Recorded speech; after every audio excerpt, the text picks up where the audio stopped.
2023, agosto 1, martes de la 17ª semana del tiempo ordinario.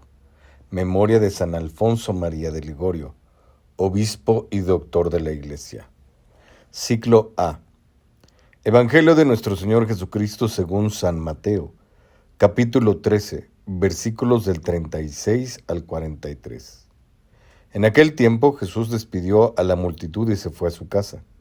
Entonces se le acercaron sus discípulos y le dijeron: «Explícanos la parábola de la cizaña sembrada en el campo». Jesús les contestó: «El sembrador de la buena semilla es el Hijo del Hombre. El campo es el mundo. La buena semilla son los ciudadanos del reino. Las cizañas son los partidarios del demonio. El enemigo que la siembra es el demonio. El tiempo de la cosecha es el fin del mundo, y los segadores son los ángeles. Y así como recogen la cizaña y la queman en el fuego, así sucederá al fin del mundo. El Hijo del Hombre enviará a sus ángeles para que arranquen de su reino a todos los que inducen a otros al pecado y a todos los malvados, y los arrojen en el horno encendido. Allí será el llanto y la desesperación. Entonces los justos brillarán como el sol en el reino de su Padre. El que tenga oídos, que oiga». Palabra del Señor.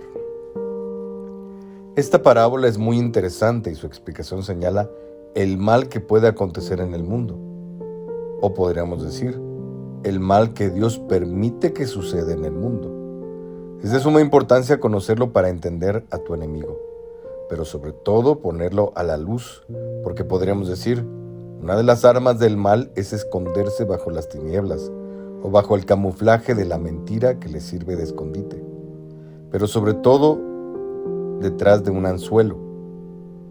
La verdad y el correr de la información es importante porque sabes entonces, por ejemplo, si caminas por un camino minado, por donde debes caminar y dónde poner los pies para no toparte con una mina y volar en pedazos. Jesús habla aquí de la cizaña. En ese sentido tenemos que identificar el mal con algo y con alguien. Ese algo es entender en qué consiste el mal. Entender el alguien es quién lo está provocando y por qué. ¿Cómo lo está haciendo? Para responder a la primera pregunta hay que responder diciendo que el mal consiste en la renuncia al bien. Esto parece una definición simplona, pero no lo es tanto. Lo que sucede es que el mal en sí mismo no existe, sino que necesita del deterioro del bien para existir. De modo que toda vez que tú renuncias a ser verdaderamente feliz, renunciar a progresar, renunciar a hacer la voluntad de Dios, no porque Dios simplemente sea la cabeza, sino porque es la cabeza en el sentido de que sabe perfectamente lo que es mejor para ti, mucho mejor que tú. El diseño por el que fuiste creado se le ocurrió a Él. Entonces el mal se puede clasificar en 3 grupos de bien corrompido: o suplantarlo por una idea falsa, o ausentarlo, o descompletarlo. El famoso 6, ya merito, pero no llegamos. Les pongo unos ejemplos porque esto suena muy abstracto. Si hablas del derecho de la mujer sobre su cuerpo, estás falsificando las ideas, porque una mujer, más que un derecho sobre su cuerpo, tiene una responsabilidad sobre él. Y esa idea falsa y ese derecho mal entendido abre la puerta a que la persona se drogue, viva promiscuamente y haga un desastre de su vida. Llevar una vida desordenada se entiende como una irresponsabilidad. Choca con la idea de que mi cuerpo es mi derecho. Ausentar el mal sería lo mismo que simplemente ir y asesinar a una persona. No hay bien posible en eso. Es un pecado mortal. Una mutilación del bien se puede entender como quien tiene hijos y les da de comer y los viste, pero no hace más. Podría hacerlo, pero está tan agotado que prefiere hacer lo mínimo. Quien está promoviendo el mal en el mundo, pues eso es fácil. Por principio de cuentas es el demonio, eso lo sabemos.